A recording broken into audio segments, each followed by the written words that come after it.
This month the topic of discussion is the Garden of Christ. Different gardens have different purposes. You got these flower gardens, right? And then utility gardens, the gardens with food. And those are the kind I really like. Keep a garden healthy, you gotta start with good soil, gotta weed it, build a fence, keep the critters out, and water it. Different types of people like to garden. There's the old grandpa stereotype. People like my mom. Transgresses gender. Everybody likes to garden, really. Me personally, I like the kind of gardens with food. I have two questions. Okay. One being, what is the first thing that comes to your mind when you think of a garden? Water, tomatoes, grass. Grass. Yeah. If Jesus Christ were a plant, what plant would he be? A and why? dandelion. They're underestimated, and I think they're beautiful. They come up at times that people wouldn't necessarily expect, but they have purpose, and they spread, they multiply quickly, and they bring sunshine. I think that they're interactive, and Jesus liked to be among people and minister to them. I would want him, if he was in India, I would want him to be a coconut tree. This coconut tree is basically used for everything. The trunk, the leaves, the coconuts, yeah, all those. He could be used like that.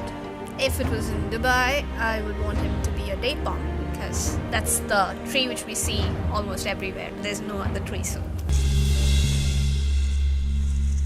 Gardening is an activity people participate in to get outside, to enjoy nature. It's a common saying to take time to smell the roses. And that's what we'd like to do here at Powered Youth. We'd like to focus, though, on the garden of Christ.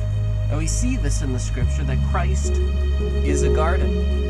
And so here at Powered Youth, we'd like to take time away from our busy schedules and just devote it to thinking on Christ.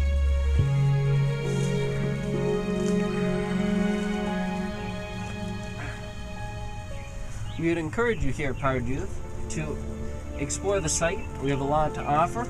We have a resources section which deals with all things we find profitable that are external to the site, things that we enjoy, things we think are beneficial, but can't spend the time to do them ourselves. We also have a devotional section, a section where we completely dedicate ourselves to thinking on the beauties of Christ. This is where we look at things like the Garden of Christ, where He's the root, He's the offspring, He's the vine, He's the branch, He's the apple tree, He's the seed that goes into the ground and dies. So this section completely expounds on the beauties of Christ. We also have a practical section because Christ in our lives is an extremely practical thing, and we want our readers to know that. Take time to explore the site because we will be posting regularly, and follow us on Facebook and Twitter. But most of all, remember to think on Him, because if we connect above, we'll shine below.